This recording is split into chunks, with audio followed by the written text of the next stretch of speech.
Emily, an episode that has been over a year in the making. We've been working on a bunch of, I'd say, behind the scenes projects and things like that, and it's great to finally have you here. So as someone that's familiar with manufacturing happy hour, I have to ask you, it wasn't too long ago that we were hanging out in Western Michigan drinking beers at New Holland Brewing, but if you had to pick any theoretical spot for this afternoon conversation, if we were having beverages, where would that be? Paint the picture for us. Well, in Holland, Saugatuck, where I live, our favorite spot, a couple of our favorite spots to go are the Southerner. So I can't do beer a lot. It really messes up my tummy. So, so I'm kind of like a bougie. My favorite drink is an old fashioned, bourbon old fashioned. And the best place in town for those is the Southerner. There's also Pumpernickel's downtown Saugatuck is one of my faves. And recently we started going to the Taco and Bar in Holland. They're more, you got to get a tequila drink when you're there, of course. So. Okay, so we're going on a little cocktail bar crawl is what I heard. Yeah, we're going to the Pumpernickel. We're going to go to the Southerner. We're going to compare old fashions, and then we're going to have a tequila drink, maybe a margarita of sorts to wash that down with. We're going to be hammered. I was going to say that'll make for an interesting conversation, but this is just theoretical. So the real question is, let's say we are having bourbon old fashions, having a conversation.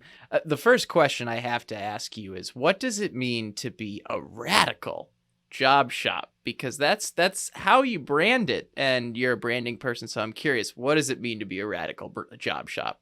Radical job shops make big profits and bigger impact. They care about their people and their communities. They understand that profitability allows them to grow and just do better in all areas of their shop.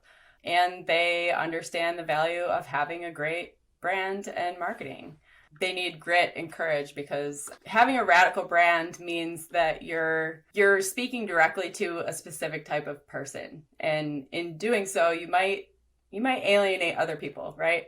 You might rub other people the wrong way, or you might not appeal to them, but you have to be fine with that because they're not your customers anyway. You don't care about them. Great point. We're going to get into all of job shop marketing, manufacturing marketing, branding as we get further into this conversation. But first, we got to get to know your story a little bit. And I'm familiar with some of it because I've heard you tell it before, but a lot of our audience is probably hearing it for the first time. So you run Marketing Metal, which is a company that's specifically focused on helping manufacturers with their brand tell their story. But you weren't always in that niche. You were more of a general freelancer at one point. So take us through that story. How did you become a freelancer then? How did things evolve into niching down to focus on job shops and manufacturing? Technically, I started my first agency in like 2012 when I was laid off from what I thought at the time was my dream job. But then I ended up going to work for a client, and one thing led to the other. I worked for a website development agency for a little while, a really small 4-person agency. So I kind of got a taste of it then.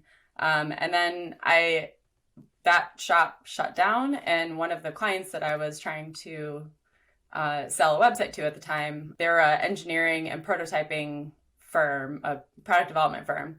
And they had a lot of inventors coming in looking to help develop a product, but they had no idea, who was going to buy the product or how they were going to market it. So the idea when I joined the team was that I would help the company with their marketing, but then I would also create a marketing services division. So technically Marketing Metal started as part of Broadview product development. And then I spun it off into its own thing. I always had in the back of my mind that I wanted to do that. I've just never been a good corporate employee. I always had the entrepreneur bug. So, but my husband is, he's an engineer. He's very, very risk averse, very stable individual. And I'm very grateful for him because otherwise, who the hell knows where I would be right now? For me to be able to quit my job and start my own thing, I had to have like work lined up. So I had a couple projects, and they were all just, just me contracting or freelancing for other. I actually worked for another couple other agencies doing some things. Yeah, and then the evolution was, I got to a point where I was just overworked and overwhelmed. I felt like I had just made myself another job where I was really getting paid probably less than what I was making before. And I kind of got to a breaking point. Like I had a client that really left me high and dry, and had to just shift a bunch of things around in my business. I just kind of felt like everything was exploding and falling apart, and just in a really like emotional, terrible place. My dog had just died, like sitting in the parking lot actually at the emergency vet waiting to find out what was going to happen with my dog, doom scrolling on Instagram trying to distract myself from that. And I found this program that I'm still part of actually, and she was like speaking my language, like saying everything that was wrong, all of the frustrations that I had in my agency. She was talking about them, and I was like, yes, all of these things, yes. So I kind of joined her program, learned a lot from her, and one of the first things I did when I joined was really niche down into not just manufacturing, but specifically job shops. I did a little exercise with her, and came to the conclusion that those were my favorite customers. They were the ones that I've enjoyed working with the most, and I've created the most impact for them in their business, and they were also the most profitable for me too. So one question I have, you brought it up earlier in your answer, was you said you were working with one of the job shops and that they didn't really know who their customer was or who they were talking to. Why do so many people skip this step or not get that right? Because when we're talking about branding, marketing, selling, really anything that a job shop, a manufacturer needs to do, like you should know who you're talking to. But I feel like most people just jump to, we got to update the website, we got to have cool graphics for social media, all that. We need to be first on Google. Exactly. Why do they skip this fundamental step, or what have you noticed? That's a great question. I don't know if I fully know the answer. I think part of it is just like, as humans, we're always in our own world, and we don't even realize how much we're in our own world. Even if we don't think we are, and we think that we're very attuned to other people's needs, we're still self-centered. Like we still are. It's just part of our nature to like think of ourselves first, and we have to think of ourselves first if we're going to be able to help other people. And that's a really hard lesson that I've had to learn as dealing with Crohn's disease for more than half my life. If I'm sick and feeling like crap, I'm not going to be able to help other people. So I really have to focus on myself and make sure that I'm healthy first. So I think that has something to do with it. They just think they have this idea, and they're just ready to roll with it, and they just go. So what coach people along on this? What should people be doing to make sure, as they're starting to build out their brand and all the other assets that go with it, what should people be doing to make sure they get the who am I speaking to portion right? One thing first, if you're just starting a business and you are, brand new to it, you're still figuring things out, you're probably not really gonna, you can guess at who your customer is going to be, and you should, but you're not gonna have a great picture. Even now, I'm even finding stuff out all the time about my ideal customers and tweaking things as I go. So, but once you have, a couple of years under your belt, you've had a few successful projects, then you look back over your different projects, you take stock, take inventory of what went well and what didn't go well, and you find patterns. So I break it down to two basic things. Who did you enjoy working with the most? Which projects were you most proud of? And which ones were most profitable for you. Because again, if you're not profitable in your business, then you're not going to be able to continue helping people. Yeah, one thing that sticks out in that answer is you talk about it being an iterative process. So you're not necessarily going to know who that perfect person is right out of the gate, but you got to start somewhere. I remember writing down a paragraph of who my one person was when I started, who my ideal customer was. But then that started to evolve, right? You realize, oh, there's this other audience out there, or hey, my ideal customer, let's call him Tim, for example. You're like, oh, I've learned a bit more about Tim. He's not exactly what I thought he was originally, but here's some other things that Tim's interested in that I need to speak to when I'm talking about my brand, my business, all of those things. So those are some of my observations from that capacity. Let me ask another general question in that case.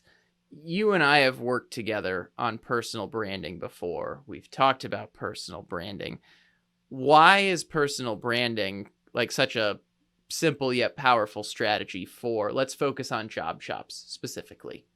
Yeah, and it's not for everyone. I didn't think that it was something that I wanted to do. I've always been kind of somebody who liked to be in the background making things happen and not really the center of attention. I like to listen to people. I'm really curious. But when I started doing it, a couple of things happened. I got a lot more confident just in general talking about my work and talking, it helped a ton with my sales process and just being able to speak confidently about what I'm doing. Speak really confidently about the problems that my customers experience and how my services help them. And, I started getting attention to myself and my brand, which is terrifying, but also, but also good for your business, right? You bring in more of those ideal customers. And when you're talking about that very specific person, then it's a lot easier for them to identify themselves and for, potential referral partners to send you the right people, right? A big part of my strategy has just been networking, just talking with the people that I'm connected with on LinkedIn and telling them like, this is what I'm doing. This is my process. This is exactly who I'm looking for. And I started with, I'm looking for case study clients because I'm building up my portfolio. Do you know anyone? And I've gotten a ton of leads that way, and then getting on shows like this one, the Fabricator podcast was a huge, obviously it's very targeted to fab shops. So I've gotten quite a few leads from that, and it's just a really simple, easy way to build your authority, to show that you know what you're talking about, and to attract a very specific type of customer who vibes with you, right? I have two questions. I'm trying to figure out what people's hesitancy or misunderstanding around this topic of personal branding is, because I see people fall into two camps, if you will. They're either in a rush and think if they, post a video and a couple posts to LinkedIn that their personal brand is just going to skyrocket. And if it doesn't within the first 2 weeks, they think they've failed. Or people don't even bother to do that and they're afraid to do that. They come up with a lot of excuses as to why they don't want to do that. And then they're wondering why their business isn't succeeding. Do you have an opinion as to which one it is, or what do you see more often being the thing that's stopping people from starting? I think it's the latter. Like, people just don't even start because they're afraid to, or they don't want to. They don't want to spend a bunch of time on social media, which I get. I mean, I don't want to spend a bunch of time on social media. Like after Automate last week, I was like, I had to stay off LinkedIn for a while because there's so many messages. I'm just like, oh my God, I can't do this right now. But yeah. And for the audience out there, for context, Automate wrapped up as we're recording this will be out a month later. So hopefully both of us will have recovered from one of the biggest trade shows in the industry by that point.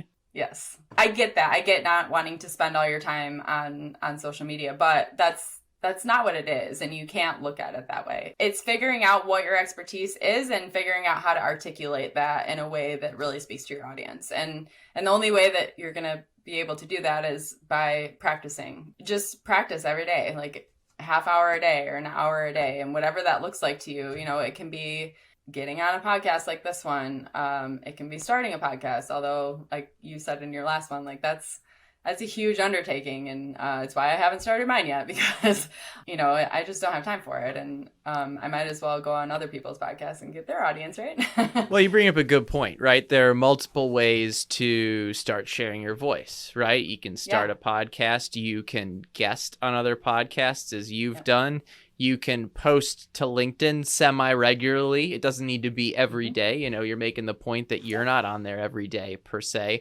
But I think the biggest thing is you got to know who you're talking to. Otherwise, what's the point of doing those things? You know very clearly that you're talking to job shops. So that's why you highlighted being on The Fabricator as one that was hyper specific, because you're like talking to your exact audience there. Whereas something like Manufacturing Happy Hour, which covers a wider swath of the manufacturing industry, let's be honest, probably still will be valuable, but not quite as dialed in as the example you were just given, which I think one of the important points for folks out there listening is that, the more you can niche down, the more likely you are talking to a smaller audience, but a higher likelihood that they're the right audience. And that's something that I think when we see a world that's based on likes and reactions and numbers and how many downloads did you get, that stops us from often doing the right thing.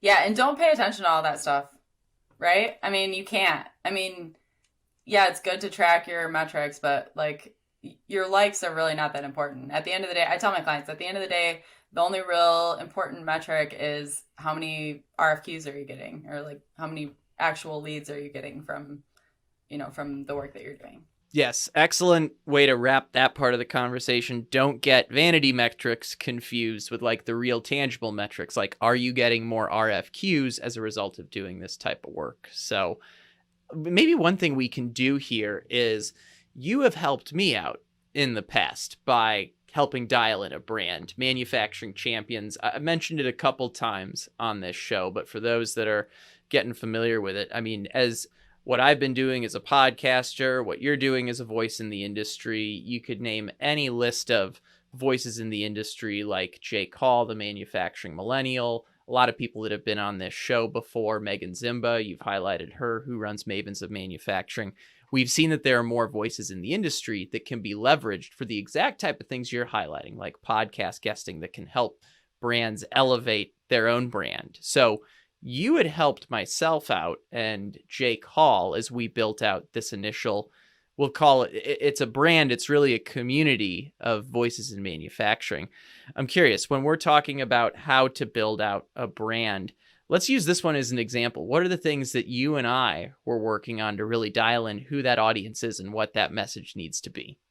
Before this, I was looking back at the brief that I wrote up for you guys, just to remind myself of that process and what you guys were, what your goal was then, which is still, I think, pretty much the same. You want to bring more influencer, whatever you want to call it, influencer voices. marketing. I've started voices, calling, yeah, the voices of manufacturing, creators, right? You want to bring those creators together and make it easy for companies to interact with them and engage with them and help, building their brands. A lot of what we talked about was what are the misperceptions around that right now, and how are you guys trying to address that? And that's a huge part of what I talk with my customers about.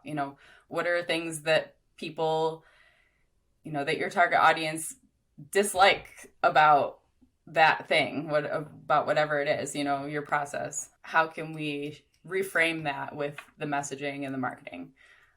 So, we have this, like, don't get stuck in the past on the Manufacturing Champs website. Like the future is this, like, we're all going towards the, we're all more digitally social. We're engaging more with content on the internet. So don't get left behind, and just making it exciting. Like the video that we did at the top it's flashy and fun and moving, and there's a lot of faces and those types of things grab attention and make people like think a little bit more. And then as you go deeper, there's like some statistics about influencer marketing and etc. Yeah, and I think when you highlighted a couple things, right? It was about making manufacturing more exciting. It was about leveraging voices in the industry that have their followings.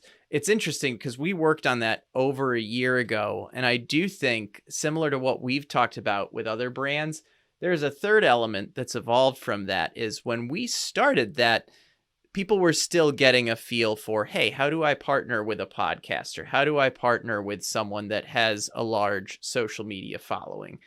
As people start to understand that a bit more, our mission has evolved to, hey, not only do you need to be leveraging these voices, but you need to be complementing, maybe partnering with a voice in the industry with raising your own voice as well, by starting to be a voice in manufacturing or a voice in your niche yourself. Because at the end of the day, it's great to have, someone amplifying your voice through a podcast, through a YouTube video, through a post on social media. But it's a multi-prong approach that I think now we're trying to educate the industry on, hey, how do you also start raising your own voice? And how do you also start sharing your own perspectives? So that's where, back to one of our earlier points, right? It's about listening to the audience that's out there and figuring out, hey, where does the brand need to evolve? So all this to say, I have another question related to your current audience today. Let's talk job shops. Let's talk these small manufacturers.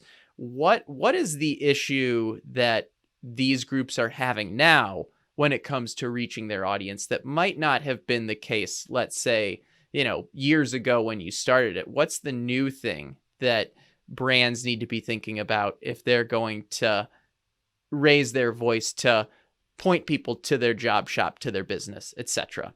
I think there's a few things. Obviously, talent is huge right now for job shops. And as these shops grapple with that issue, whether it's doing more training and, working on their cultures and things like that, or automating, or both, their brands need to reflect that too. So, if your website looks like it was built in 1990, but you have all of this cool automation and equipment, and your team, sometimes would rather be in the shop than at home, and, but none of those things are coming through in your brand. Even if you are at the top of Google and somebody gets to your website, are they going to think that you're the right fit? Are they going to think that you're a shop that is thinking about the long term and working to set themselves up as a partner for their customers? That's a really big thing right now. I think there's a lot of change happening in job shops, and if you're not changing and you're not evolving, then you're going to get left behind, and your customers know that.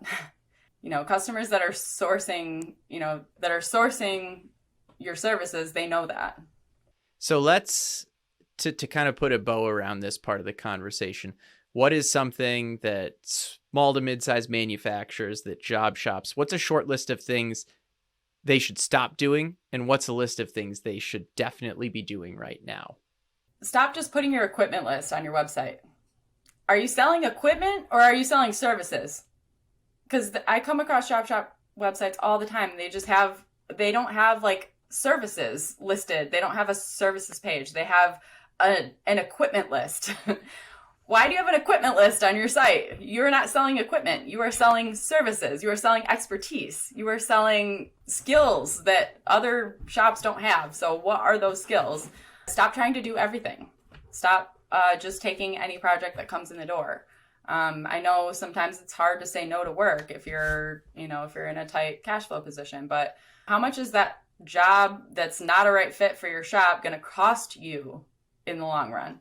That's a huge one that I see, is just they're just take whatever. They don't get really specific about the types of work they want and the types of customers that they want to work with. Both of those things just suck up money. They're profit hogs.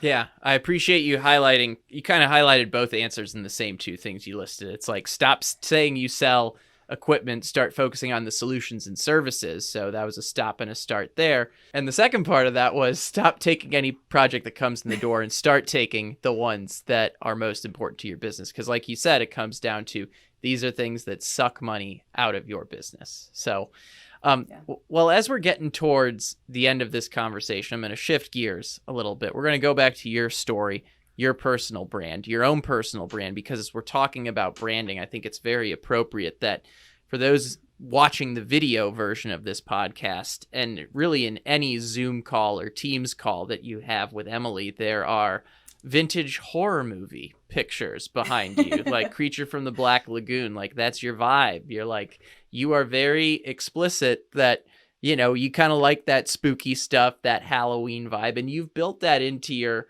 personal brand to showcase some personality. I'm curious, can you highlight why that's been important for you and why that's important that people find? And let's put it this way. How do people tactfully mix in something kind of fun and random about themselves to make them more relatable? I'd love to hear that story from you. I mean, a big part of how I've built my my network and, you know, authority is by having these intro calls, right? So I make a connection on LinkedIn, and then I usually will offer a 15-minute intro call.